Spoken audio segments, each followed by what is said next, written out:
Hi, Wes. How's it going? Good. What's the latest injury update? We understand Gafford's going to be out, but Monte's back, right? Yeah, Monte's back. He was, a participant yesterday in practice, so it was good to see him get out there and move. Said he felt much better. Gaff, sore left foot. I think it was a awkward landing in that Toronto game, and it's kind of just flared up on him. So give it a minute or two to calm down a bit. Who will start in his place? I'm not going to give that away quite yet. With you guys, getting some more youth into the rotation, do you expect to see the new guy, Xavier Cooks, get any extended minutes? And would you guys consider a call-up for Isaiah Todd? To answer that first question, it's plausible. Obviously we're short on bodies, so it's a good chance he'll get an opportunity. I couldn't guarantee, how many minutes, but we all want to take a look at and see what he can bring. I think his energy, the defensive piece, him as a roller and a facilitator in the pocket, just as far as watching film, watching him practice, I think he can do some of those things. I'd be more than open to giving him some opportunity. Obviously, the go-go in the playoffs, so I think that it's a priority to see Isaiah play in that situation under those conditions, which I think would be great for his development. So I would be hesitant to pull him away from that opportunity unless we had further injury issues. So right now, no, but of course we'll see where it goes. Wes, what kind of challenges does this 5-out lineup the Celtics run present for you and any team defensively?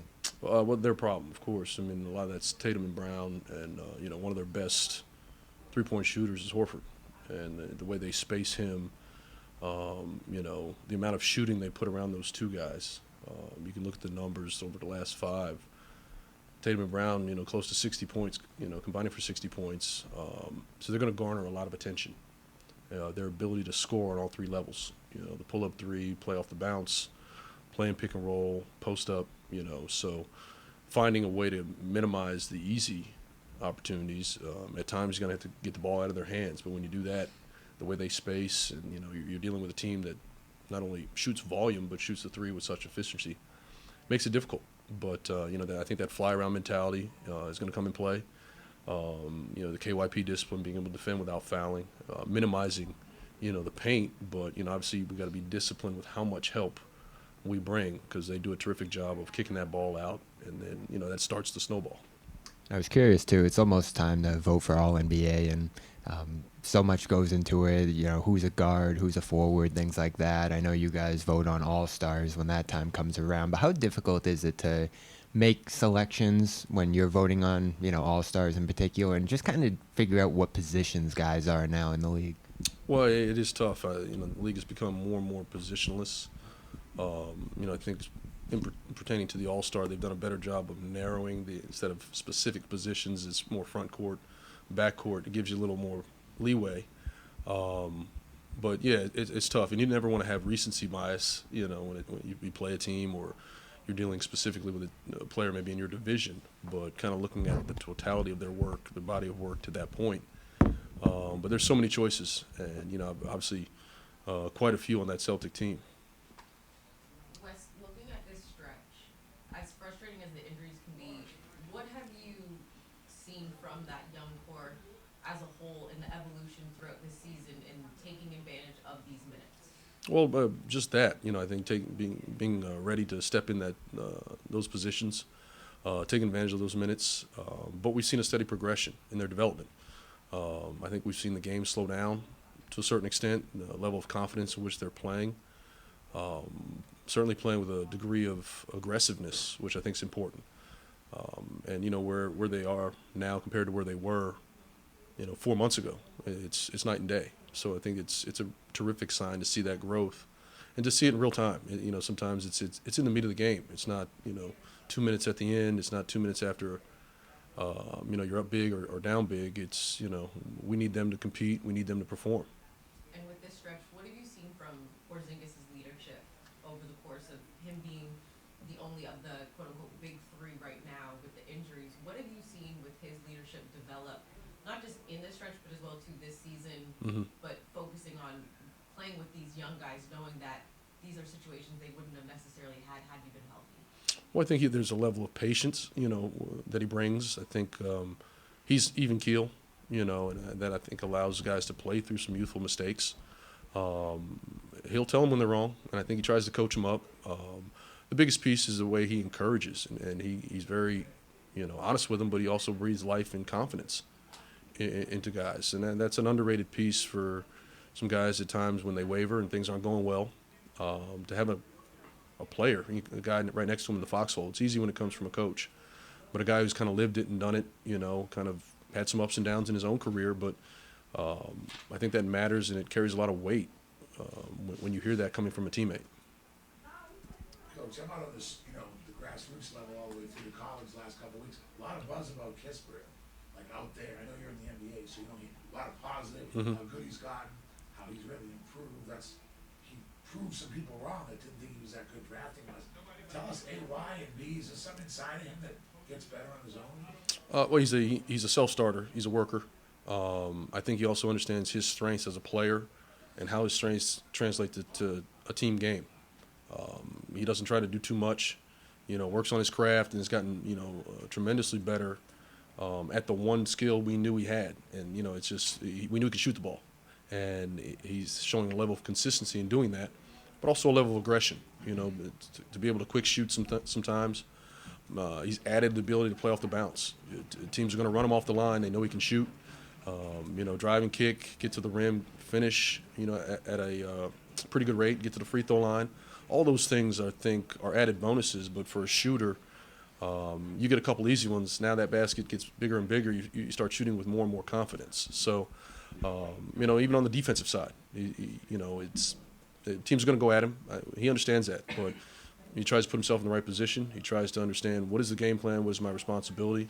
It gives him a chance to be a step ahead of the play. So I told a few you were a better coach than me. so there's one. Okay, thank you. Wes, I got an analytical question to ask you. So I read something yesterday about quick shots, not allowing teams to load up defensively, and how 3 seconds and first act. When do you get into a first action or second action? How do you see your offense throughout the course of the years kind of evolved in terms of not just we talk about pace, but more importantly, when do you get into your offensive sense? Ideally, you want to get across, with 20, 21 on the clock, whether off the pass or dribble. That's about average. Some teams are a little quicker. The more kick-aheads we can get, I think the better. It helps flatten out defenders, puts a little pressure on the defense early in possession. When we walk the ball up, you're limiting yourself to a certain extent from having to play second and third side. So those are a lot of times 1 or 2 pass possessions, which are somewhat easier to guard. You want to get that ball moving. And I know that word pace gets thrown around quite a bit, but it's more in the front court. How quickly the ball moves, how quickly does the ball change sides, more the body and ball movement than the actual number of possessions throughout the course of the game. Any words of advice for Coach Mike? Keep doing what you're doing. I think he's done a tremendous job. He's got those guys playing at a high level. They've strung together, a handful of wins. So I think they're playing with a level of confidence and swagger.